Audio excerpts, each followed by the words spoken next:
Sementara itu, selama digelarnya pelaksanaan operasi Sikat Musi, Polres Lubuk Linggau khususnya jajaran Satreskrim berhasil mengungkap 9 kasus, di mana 7 diantaranya ialah kasus pencurian.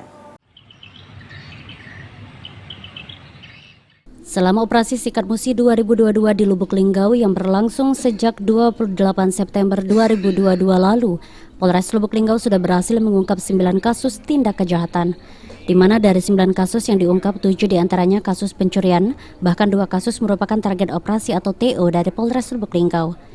Dengan dilakukannya operasi Sikat Musi ke depan diharapkan dapat menurunkan angka tindak pidana, terutama curas, curat, dan curanmor atau di Kota Lubuk Linggau.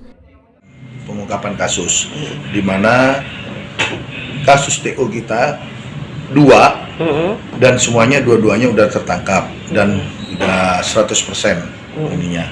Non TO ada 7 kasus, curat 7 kasus dengan 8 tersangka, curas 1 kasus dengan 1 tersangka, curanmor 1 kasus dengan 1 tersangka.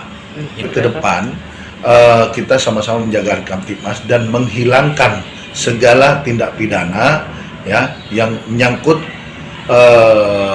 aktivitas ya masyarakat, biar aktivitas masyarakat ini bisa berjalan dengan baik dan lancar. Kapolres Lubuk Linggau menghimbau masyarakat agar sama-sama menjaga Kamtibmas di Kota Lubuk Linggau agar aktivitas berjalan lancar. Tri Hajaria, PAL TV.